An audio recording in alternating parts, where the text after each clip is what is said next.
কথা ঋতু প্রত্যয় আসে বিশ্বাস বাড়িতে প্রান্তিকের খোঁজে। এদিকে প্রান্তিক পুলিশের গাড়ির আওয়াজ পেয়ে অগ্নির মাকে নিয়ে পিছনের দরজা দিয়ে বেরিয়ে যায়। অগ্নির মা বলে আমাকে ছেড়ে দাও। তখন প্রান্তিক রেগে অগ্নির মাকে ধাক্কা দিয়ে চলে যায়। অন্যদিকে অগ্নি কথাকে দেখতে না পেয়ে ফোন করলে ফোনেও পায় না।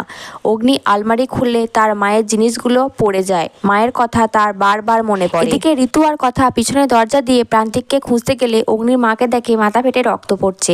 কথা ঋতুকে বলে প্রত্যয়দাকে ফোন করে এখানে আসতে বলে। ঋতু প্রত্যয়কে ফোন করে সব বললে প্রত্যয় বলে আমার এখানে কিছু কাজ আছে, স্যার এলে রিপোর্ট লেখাতে হবে, আমি দুজন কনস্টেবলকে পাঠাচ্ছি। কথা আর ঋতু অগ্নির মাকে নিয়ে হাসপাতালে যায়।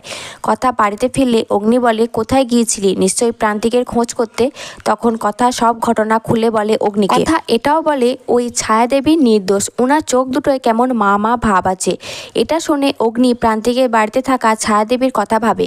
তখনই তিমির আর লেখা এসে বলে জুনির ঘরেই ওদের ফুলসজ্জার আয়োজন করা হয়েছে।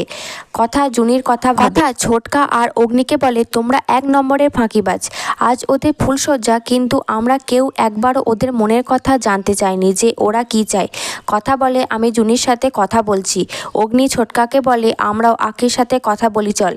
জুনির ঘরে এসে দেখে জুনি কাঁদছে। তখন কথা বলে তোকে আবারও কেউ কিছু বলেছে? জুনি বলে এই বিয়েটাকেই তো আমি মানতে পারছি না, এইসব ফুলসজ্জার জন্যে আমি মানসিকভাবে প্রস্তুত নই। কথা বলে দেখিস সব ঠিক হয়ে যাবে। জুনি কি সত্যি অঙ্কিতকে মেনে নিতে পারবে না? জানতে হলে দেখে থাকুন টলিউড গল্প। আর কথার পরবর্তী এপিসোডগুলোর আপডেট পেতে আমার চ্যানেলটিকে সাবস্ক্রাইব করে পাশে থাকা বেল আইকনটি ক্লিক করে রাখবেন। আর ভিডিওটি ভালো লাগলে অবশ্যই একটি লাইক করবেন।